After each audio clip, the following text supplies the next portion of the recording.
এখানে এবার বলা হচ্ছে অভিষেক বন্দ্যোপাধ্যায়ের সই নকল করে রীতিমতো ঘাটাল পৌরসভার প্রাক্তন চেয়ারম্যান এবং তৃণমূল কাউন্সিলর একটা কীর্তিকাণ্ড ঘটিয়ে ফেলেছেন। কি কীর্তি সেখানে?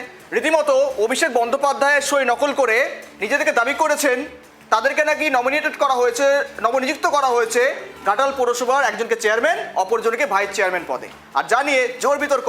পরবর্তীতে জানা গেল সেই চিঠি একেবারেই ভুয়ো, গ্রেপ্তার করেছে পুলিশ, তদন্ত চলছে। দেখুন ছবি, দেখুন যেখানে অভিষেক বন্দ্যোপাধ্যায়ের সই নকল করে ভুয়ো চিঠি সোশ্যাল মিডিয়ায় ছড়িয়ে প্রাক্তন চেয়ারম্যান তৃণমূল কাউন্সিলর বিভাস চন্দ্র ঘোষকে আটক করল পুলিশ। দীর্ঘক্ষণ জিজ্ঞাসাবাদের পর আটক করা হয়। অভিযোগ, বিভাস ঘোষ দাবি করেন অভিষেকের বন্দ্যোপাধ্যায় তাকে পৌরসভার চেয়ারম্যান এবং কাউন্সিলর শ্যামলেন্দু মণ্ডলকে ভাইস চেয়ারম্যান হিসেবে নিযুক্ত করেছেন। এই ভুয়ো চিঠিতে 25শে জুলাই তারিখে দলীয় নির্দেশ বলেই উল্লেখ ছিল। চিঠিতে পরে ভাইরাল হয়ে যায় সোশ্যাল মিডিয়ায়। পুলিশ সূত্রে খবর, বিভাস ঘোষের বিরুদ্ধে চাকরি দেওয়ার নাম করে একাধিক ব্যক্তির কাছ থেকে টাকা নেওয়ার অভিযোগও রয়েছে। এই ঘটনায় শোরগোল রাজনৈতিক মহলে। বিজেপি বিধায়ক শীতল কপাট কটাক্ষ করেছেন তৃণমূল নেতারা এখন অলিতে গলিতে চাকরির নামে ব্যবসা খুলে বসেছেন। আমরা আগে এই বিষয়ে সরব হয়েছি, এবারও হব, অর্থাৎ এই নিয়েও দোলাচলে রয়েছে রাজনীতি।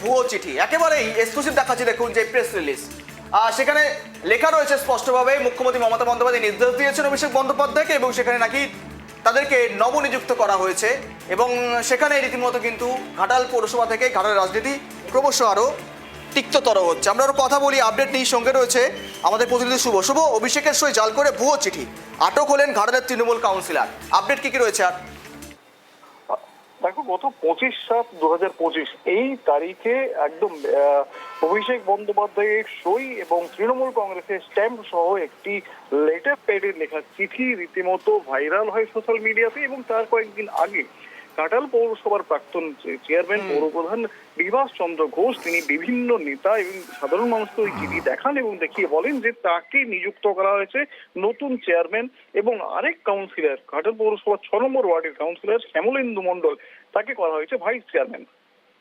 এই তিনি দাবি করতে থাকেন এবং তারপরে দাবি তোলেন বর্তমান যে চেয়ারম্যান রয়েছেন তিনি অবৈধভাবে রয়েছেন। এই চিঠি সোশ্যাল মিডিয়ায় ভাইরাল হওয়ার পরেই তাকে ডেকে পাঠানো হয় ঘাটাল থানায় এবং সেখানে আরো একটি অভিযোগ আসে। এই অভিযুক্ত নেতা একাধিক মানুষের কাছ থেকে পৌরসভায় চাকরি দেওয়ার নাম করে প্রচুর পরিমাণ টাকা তুলে নেন, কিন্তু তাদের কারোরই চাকরি তিনি করে দেন না। এই অভিযোগও দীর্ঘদিন ধরে এনার বিরুদ্ধে ছিল। আজ পুলিশ এই প্রসঙ্গে তাকে জিজ্ঞাসাবাদ করে এবং তারপরেই তাকে অ্যারেস্ট করা হয়। এখনো পর্যন্ত তাকে অবলম্বন করেছেন কেন?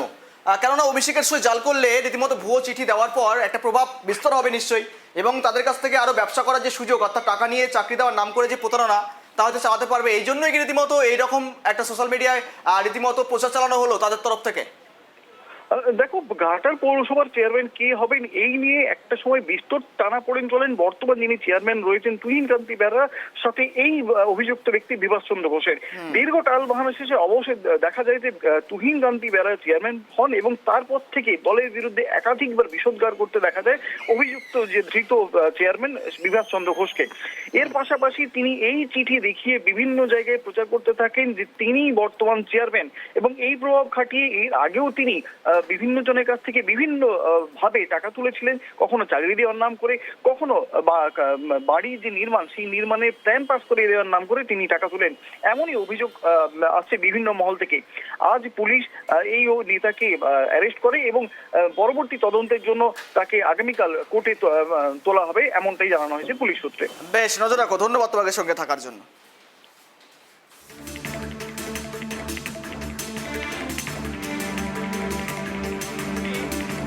একজন তৃণমূল নেতার পক্ষে অস্বাভাবিক বলে কিছু মনে হচ্ছে না, কেননা এই ঘটনা এর আগেও একাধিকবার প্রকাশ্যে এসেছে। আর এবার দেখুন একই রকম জিনিস, অভিষেকের সই জাল করে রীতিমতো ঘাটালের তৃণমূল কাউন্সিলর দাবি করছেন তাকে নাকি পৌরসভার চেয়ারম্যান এবং অপর এক তৃণমূল কাউন্সিলরের নামও তিনি অ্যাড করেছেন, তাকে আবার ভাইস চেয়ারম্যান পদে নিযুক্ত করা হয়েছে। তা আবার অভিষেক বন্দ্যোপাধ্যায় মমতা বন্দ্যোপাধ্যায়ের নির্দেশে করেছেন। আর রীতিমতো পরে দেখা গেল তা একেবারেই সোশ্যাল মিডিয়ায় ভাইরাল হওয়ার পর দেখা গেল তা ভুয়ো, আটক করলো পুলিশ, তদন্ত চলছে। কিন্তু এই প্রতারণা কী জন্য, পেছনে কি ছিল কারণ, যা জানা যাচ্ছে যে যার বিরুদ্ধে অভিযোগ উঠেছে এই অভিষেকের সই জাল করার, তিনি একাধিক ইতিমধ্যেই কিন্তু ঘটনার জেরে অভিযোগে অভিযুক্ত। চাকরি দেওয়ার নাম করে একাধিক সাধারণ মানুষের কাছ থেকে টাকা নিয়েছেন রীতিমতো চাকরি দেওয়ার নাম করে প্রতারণা করেছেন, আখের লাভটা কিছু হয়নি সাধারণ মানুষের। আর এই ঘটনার জেরে এই নিশ্চয়ই মনে রয়েছে আপনাদের 2000 রীতিমতো যেই প্যানেল 16 প্যানেল সম্পূর্ণ ভেস্তে গিয়েছে, সম্পূর্ণ বাতিল করেছে সুপ্রিম কোর্ট এই একই ইস্যুকে কেন্দ্র করে। টাকা নিয়ে চাকরি দেওয়ার নামে প্রায় 26,000 চাকরি চলে গিয়েছে সেই একই রকম ঘটনা প্রতারণা মামলার জন্যই। আর ইতিমধ্যে কথা বলার চেষ্টা করবো, সঙ্গে রয়েছে তৃণমূল নেতা দেবব্রত রায়। দেবব্রত বাবু, স্বাগত আপনাকে কেটিভি বাংলায়। দেখুন, অভিষেকের সই জাল করে এবার ভুয়ো চিঠি নিজেকে দাবি করা হচ্ছে অভিষেক বন্দ্যোপাধ্যায় নাকি একজনকে চেয়ারম্যান অপরজনকে ভাইস চেয়ারম্যান পদে নিযুক্ত করেছেন। একেবারে কেলেঙ্কারি কাণ্ড, কি বলবেন? দেখুন, এগুলো তো ক্রাইম, তো ক্রাইমের জন্য যা শাস্তি, যা প্রশাসন যা ব্যবস্থা নেবে তো নতুন করে কিছু বলার নেই। এবার ক্রাইম হয়েছে, তার যিনি করেছেন তার দায়িত্ব তিনি নেবেন। এটা তো দলের সাথে কি যোগাযোগ আছে? যে অপরাধীর কাজ করেছে তার জন্য শাস্তি হবে, যা আইন দেশের রয়েছে হবে। এর মধ্যে তো রাজনীতির কোনো ব্যাপার নেই। না, রাজনীতির তো কোনো ব্যাপার নেই, কিন্তু আপনাদের তৃণমূলের নেতা হিসেবে পরিচয় দিয়ে প্রভাব খাটিয়ে দিনের পর দিন মানুষের কাছ থেকে টাকা নিচ্ছেন, বলছেন চাকরি দেওয়া হবে টাকা দিলে। এই ঘটনা তো রীতিমতো তৃণমূল কাউন্সিলর থাকাকালীন তিনি নিয়েছেন। তৃণমূলের সঙ্গে তো অবশ্যই যোগাযোগ রয়েছে, দলের সঙ্গে যোগাযোগ রয়েছে অবশ্যই। যিনি ঘুষ দেয় আর যিনি ঘুষ নেন দুজনের সমান অপরাধী। আর যিনি ঘুষ দিয়েছেন তাকেও অ্যারেস্ট করা দরকার।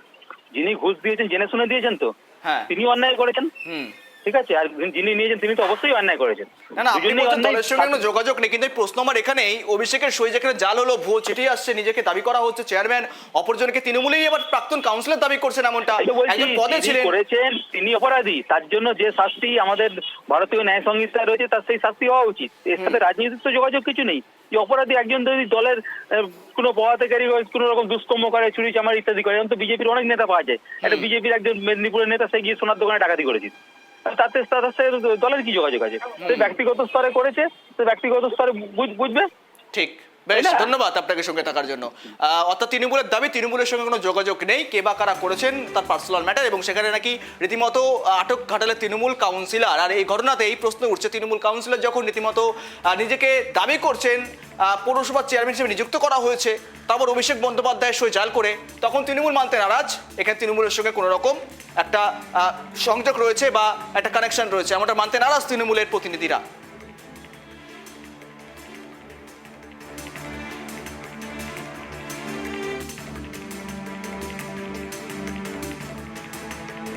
দেখুন, একেবারে এই কেলেঙ্কারি অর্থাৎ এই কাণ্ড যথারীতি চাঞ্চল্য তৈরি করেছে। অভিষেকের সই জাল করে ভুয়ো চিঠি, এবং চিঠিতে স্পষ্টভাবে উল্লেখ রয়েছে মুখ্যমন্ত্রী মমতা বন্দ্যোপাধ্যায় তাদের ভবিষ্যৎ উজ্জ্বলের জন্য নাকি রীতিমতো তাদেরকে নমিনেট করেছেন, এবং জেলার উন্নয়নের জন্য নমিনেট করেছেন ঘাটালের পৌরসভার চেয়ারম্যান, অপরজনকে ভাইস চেয়ারম্যান। আর তাও আবার তৃণমূল কাউন্সিলের বিরুদ্ধে অভিযোগ উঠে আসছে। এহেন কাণ্ড নিশ্চয়ই কেউ শুভবুদ্ধি সম্পন্ন মস্তিষ্কের মানুষ করবে না বলেই মনে করা হচ্ছে, যদিও তৃণমূল মানতে নারাজ। ইতিমধ্যে আমাদের সঙ্গে জুড়ে রয়েছেন আলী হোসেন, বিজেপি নেতা। আলীবাবু, স্বাগত আপনাকে কেটিভি বাংলায়। দেখুন, তৃণমূল ইতিমধ্যে যে দাবিটা করলো, তৃণমূলের সঙ্গে নাকি কোনো রকম যোগাযোগ নেই। ঘাটালের তৃণমূলেরই কাউন্সিলর, তিনি আবার অভিষেক বন্দ্যোপাধ্যায়ের সই জাল করে নিজেকে দাবি করছেন, তাকে নাকি নমিনেট করা হয়েছে, তাকে রীতিমতো নবনিযুক্ত করা হয়েছে চেয়ারম্যান পদে। দেখুন, তৃণমূলের মধ্যে কে সঠিক, কে বেঠিক, কে জাল, কে আসল, এবং কে সিভিক, কে হলো পার্মানেন্ট, এইটাই হচ্ছে সব থেকে বড় বিষয় হয়ে দাঁড়িয়েছে। বাংলার মানুষ এটা জানতে চায় যে এই যে বিচারিতা হচ্ছে সর্বত্রই, ঘাটালে বলুন না কেন, এটা ঘাটালে বলছেন, এটা আপনি দার্জিলিংয়ে বলুন, এটা আপনি মালদাতে বলুন, সব জায়গাতেই একই রকম। কার চিঠি কে জাল করে কি করতেছে, ও লুট করতেছে, তসরুপ। অর্থাৎ আমরা বলবো বাংলায় তসরুপ করা হচ্ছে। এটা তৃণমূলের একটা সংস্কৃতি, কালচারে পরিণত হয়েছে। সেই জন্য এই তৃণমূল পার্টি যতক্ষণ থাকবে ততক্ষণ বাংলার বিপদ।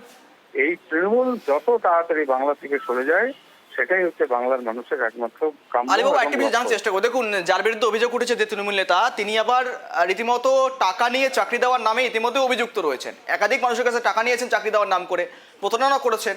অর্থাৎ কোথাও কি মনে করা হচ্ছে এই যে কর্মকাণ্ড তিনি ঘটিয়েছেন পাওয়ারে থাকার জন্য, প্রভাব খাটিয়ে তিনি আরো এই ব্যবসা লাভবান হতে পারবেন, এই বিষয়ের জন্যই কি?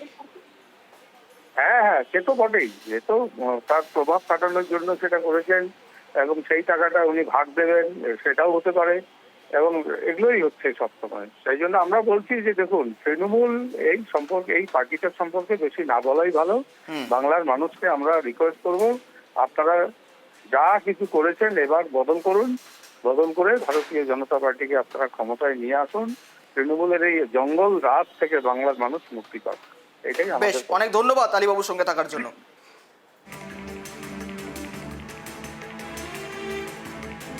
দেখুন, আমরা আজকেই জানতে পারলাম যে ঘাটাল পৌরসভার প্রাক্তন চেয়ারম্যান বিভাস ঘোষ বিভিন্ন জায়গায় অবৈধভাবে টাকা তোলার জন্য ঘাটাল থানার প্রশাসন ওনাকে আটক করেছেন।